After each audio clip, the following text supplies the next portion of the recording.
ہے میرے سرکار قدموں میں بلائیں گے، اور جب کرم آقا کا ہوگا مدینہ ہم بھی جائیں گے،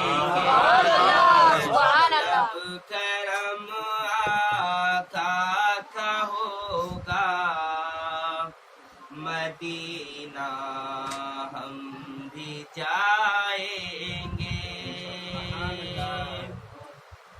اور مدینے میں دوبارہ جانا ہو مجھ غم کے مارے کا،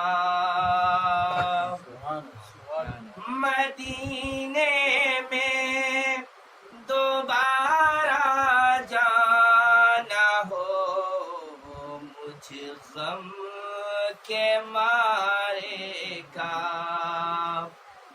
زہرا کے بابا کو حال غم سب اپنا سنائیں، زہرا کے بابا کو حال غم سب اپنا سنائیں گے، جب کرم آقا کا ہوگا مدینہ سب مل کے جائیں، قسم محمد کے خدا کی کیا دلکش ہوگا وہ منظر، قسم محمد کے خدا کی کیا دلکش ہوگا وہ منظر، قبر میں میری قبر میں میری حسنین کے نانا تشریف لائے، قبر میں میری حسنین کے نانا تشریف لائیں گے، اور ایک صف میں کھڑے ہوں گے حشر میں نیک و مجرم، ایک صف میں کھڑے ہوں گے حشر میں نیک و مجرم، حشر میں مصطفیٰ کملی میں جب سب کو چھپائے، حشر میں مصطفیٰ کملی میں جب سب کو چھپائیں گے، جب کرم آقا کا ہوگا مدینہ ہم بھی جائیں گے، اور عشق نبی سے سرسار جب عامر تیرا دل ہوگا، عشق نبی سے سرسار جب عامر تیرا دل ہوگا، تیرے گردش کہ ستارے بھی جگمگائیں گے تیرے گردش کے ستارے بھی جگمگائیں گے تمنا ہے کہ سرکار قدموں میں بلائیں گے جب کرم آقا کا ہوگا مدینہ ہم بھی جائیں گے صلی اللہ علیہ یا رسول اللہ وسلم علیہ یا حبیب صلی اللہ علیہ یا رسول اللہ وسلم علیہ یا حبیب اللہ وہدی وموعظۃ للمتقین بسم اللہ الرحمن الرحیم اللہ تعالیٰ کا ارشاد ہے یا ایھا الذین آمنوا کتب علیکم الصیام کما کتب علی الذین من قبلکم لعلکم تتقون اے ایمان والو تم پر روزے اسی طرح سے فرض کیے گئے جس طرح تم سے پچھلے لوگوں پر فرض کیے تاکہ تم متقی پرہیزگار ہو جاؤ۔ حضرت مصری فرماتے ہیں کہ جب تم سنو کہ اللہ تعالی یا ایھا الذین آمنوا فرما رہا ہے تو اپنے کانوں کی اس کی سماعت کے لیے خالی کر دو، یعنی متوجہ ہو جاؤ، ہمتن گوش بجاؤ۔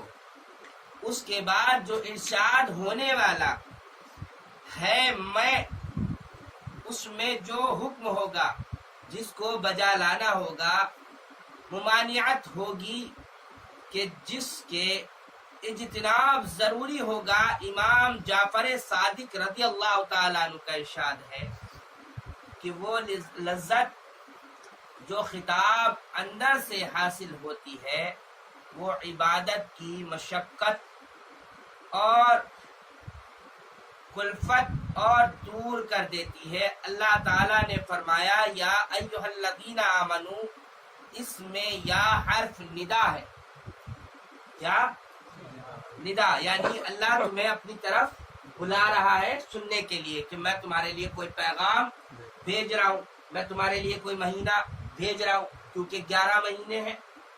تو اللہ نے کسی کو اپنا مہینہ نہیں کہا بلکہ ماہ رمضان المبارک کو اپنا مہینہ کہا۔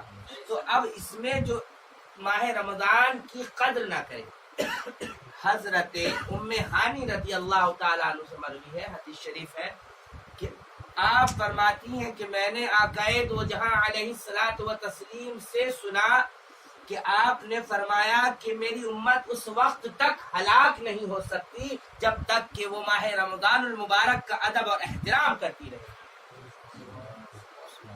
جب یہ امت ماہ رمضان المبارک کا ادب اور احترام کرنا چھوڑ دے گی اس وقت یہ تباہی کے دہانے پر پہنچ جائے گی، یہ بربادی کے دہانے پر پہنچ جائے گی۔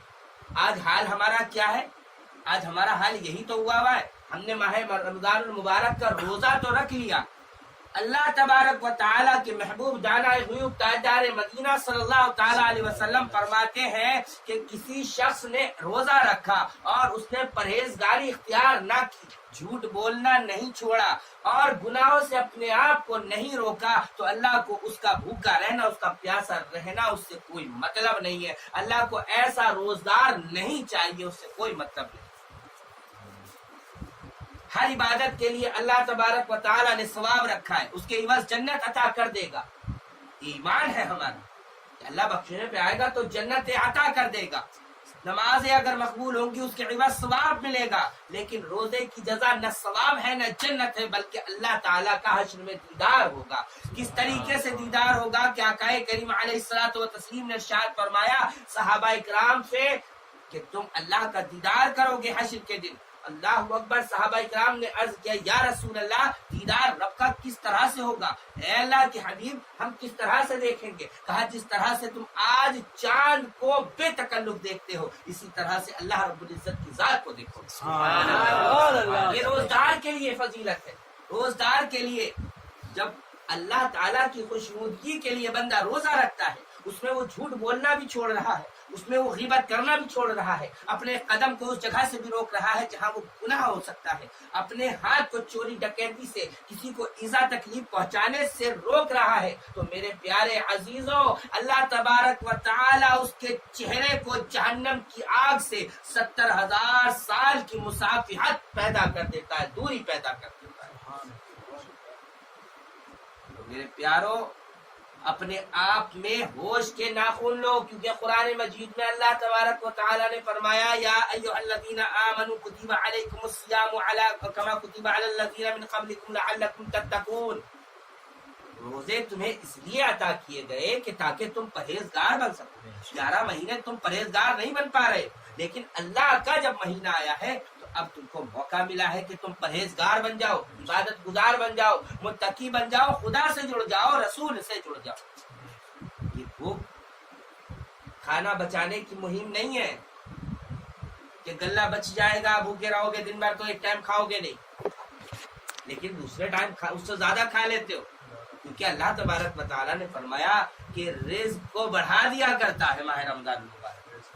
جب رزق بڑھتا ہے اور اس میں تھوڑا سا اضافہ کر دوں، رزق ایسا بڑھاتا ہے جس میں تمام نعمتوں کو شامل کر دیا کرتا ہے۔ ماہ رمضان المبارک ایسا بابرکت ایسا رحمت والا مہینہ ہے کہ اللہ تعالیٰ اس میں جب بندے کا رزق بڑھاتا ہے تو وہ ایسا رزق بڑھاتا ہے کہ جو سال بھر تلک کی تم پھل کھانے میں اگر مہنگا ہے تو اس کو نہیں کھاؤ گے، لیکن ماہ رمضان المبارک میں اللہ تعالیٰ غریب سے غریب کے دسترخوان کو بھر دیا کرتا ہے۔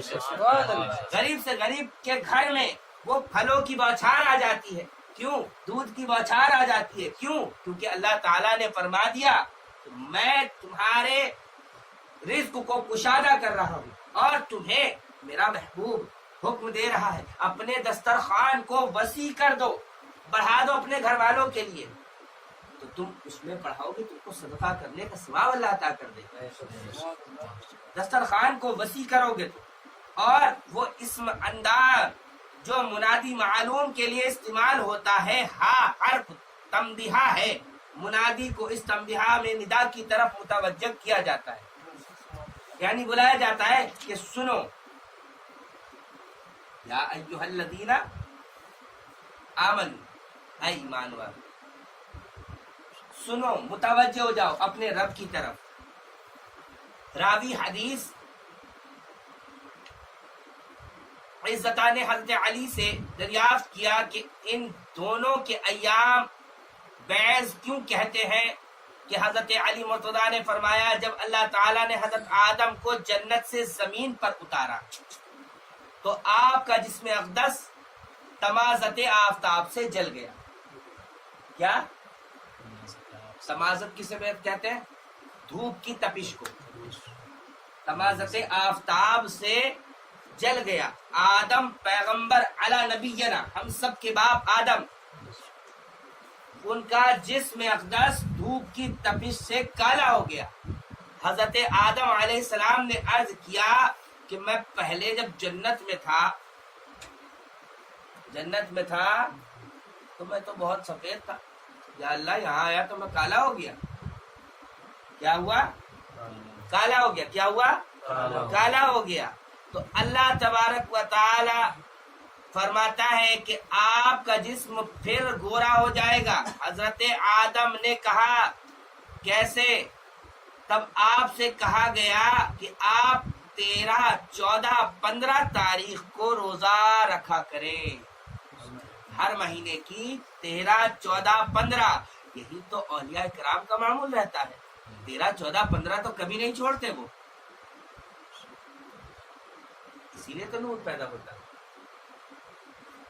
آپ آدم کو ملا وہی نور اللہ والوں کو ملتا ہے.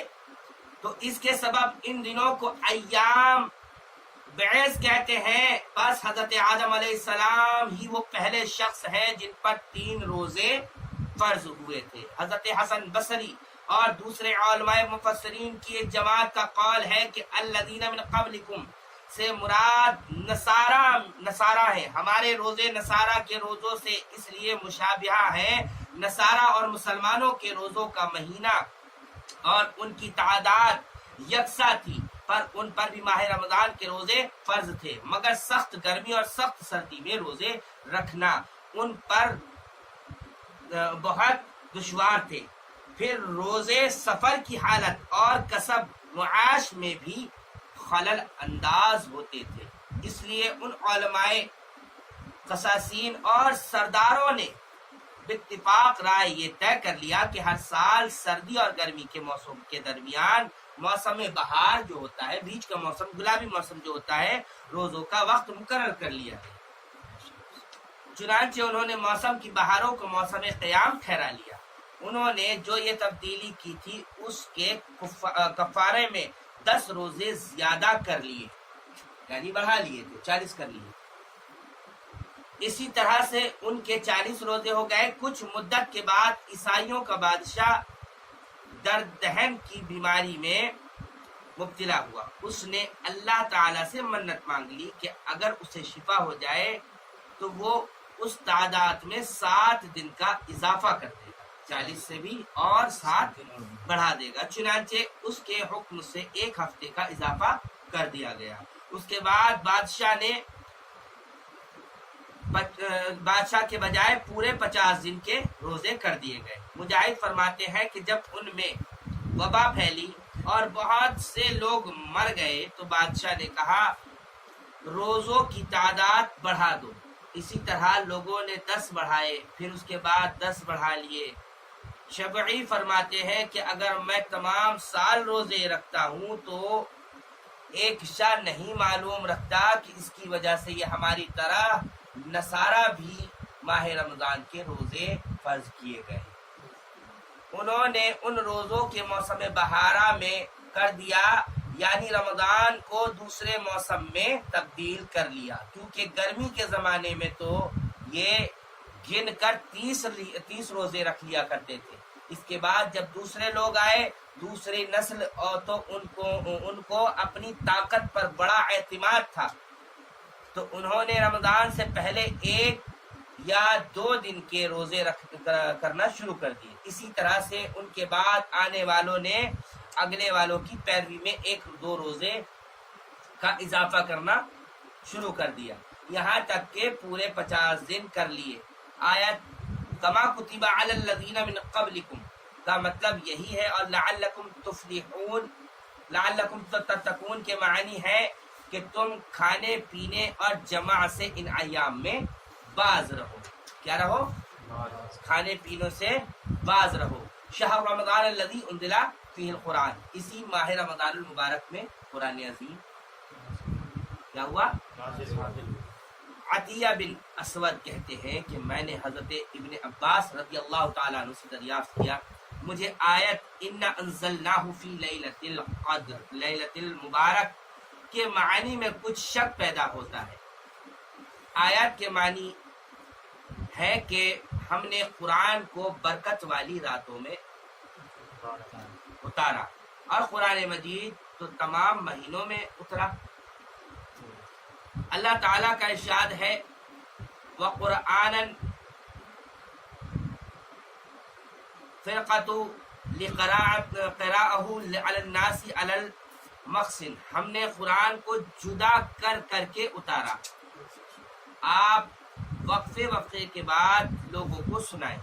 پس جب مختلف اوقات میں اس کا نزول ہو تو ایک شب قدر میں پورا قرآن یک بار کی لوح محفوظ سے اترا تھا، اور آسمان دنیا میں بہت بیت العزت میں رکھ دیا گیا تھا. پھر تھوڑا تھوڑا 23 سال میں حضرت جبریل کے ذریعے رسول اللہ صلی اللہ تعالی علیہ وسلم پر اترتا رہا. اللہ تعالیٰ کا ارشاد ہے فلا اقسم بمواقع النجوم کا مطلب یہی ہے کہ داؤد بن ابو ہند نے کہا کہ میں نے شعیبی سے دریافت کیا کہ ماہ رمضان وہ مہینہ ہے کہ جس میں قرآن نازل ہوا، تو کیا آپ حضرت صلی اللہ تعالی علیہ وسلم پر قرآن پاک برسوں میں نازل نہیں ہوا؟ انہوں نے جواب دیا کہ قرآن برسوں میں ہی نازل ہوا۔ البتہ جبریل علیہ السلام حضور اکرم صلی اللہ علیہ وسلم کے سامنے پورا قرآن دہراتے تھے، اس میں سے اللہ تعالیٰ کو جس قدر اور جتنا منظور ہوتا، محکم اور بے قرار رکھتا، جتنا حصہ اللہ کو منسوخ کرنا ہوتا وہ رسول اللہ صلی اللہ علیہ وسلم کو فراموش کر دیتا۔ شہاب الدین طارق نے روایت حضرت ابو ذر غفاری بیان کرتے ہیں کہ حضور اکرم صلی اللہ علیہ وسلم نے فرمایا حضرت ابراہیم علیہ السلام پر ماہ رمضان المبارک کی 3 راتوں میں صحیفے نازل ہوئے، اور حضرت موسیٰ علیہ السلام پر توریت ماہ رمضان کے جمعے کی راتوں میں نازل ہوئی، حضرت داؤد علیہ السلام پر زبور ماہ رمضان کی 18ویں شب کو اتاری، حضرت عیسیٰ علیہ السلام پر انجیل ماہ رمضان کی 13 تاریخ کو نازل ہوئی، اور رسول اکرم صلی اللہ تعالی علیہ وسلم پر قرآن مجید رمضان المبارک کی 14 تاریخ کو اتارا۔ اس کے بعد یعنی نزول قرآن کے مہینے کی تشریح کے بعد اللہ تعالیٰ نے قرآن پاک کی صفت بیان فرمائی، وہ ہدی للناس ہے، لوگوں کو گمراہی سے نکالنے والا، یعنی حلال اور حرام اور احکام روشن دلیلیں ہیں، اور وہ حق و باطل کے درمیان فرق کر دینے والا۔ ماہ رمضان کے فضائل و خصائص ابو نصرہ نے بلا سناد حضرت سلیمان فارسی رضی اللہ تعالیٰ عنہ سے روایت کی ہے کہ شعبان کے آخری دن رسول اللہ صلی اللہ تعالیٰ علیہ وسلم نے خطبہ ارشاد فرمایا۔ آپ نے فرمایا، اے لوگو، ایک عظیم المرتبت اور برکتوں والا مہینہ سایہ فگن ہو رہا ہے، جس میں ایک رات ایسی ہے جو 1000 مہینوں سے افضل ہے۔ اللہ تعالیٰ نے اس مہینے کے روزے فرض کیے ہیں، اور اس مہینے کی راتوں میں عبادت کو افضل قرار دیا ہے۔ جس شخص نے اس مہینے میں ایک نیکی کی یا ایک فرض ادا کیا، اس کا اجر اس شخص کی طرح ہوگا جس نے کسی دوسرے مہینے میں 70 فرض ادا کیے۔ یہ مہینہ صبر کا ہے، اور صبر کا صلہ جنت ہے۔ یہ مہینہ نیکی پہنچانے کا ہے۔ اس مہینے میں مومن کو روزی میں اضافہ کیا جاتا ہے۔ جس شخص نے کسی روزہ دار کو افطار کرایا، اس کے گناہ بخش دیے گئے، اس کی گردن آتش دوزخ سے آزاد کر دی جائے گی، اور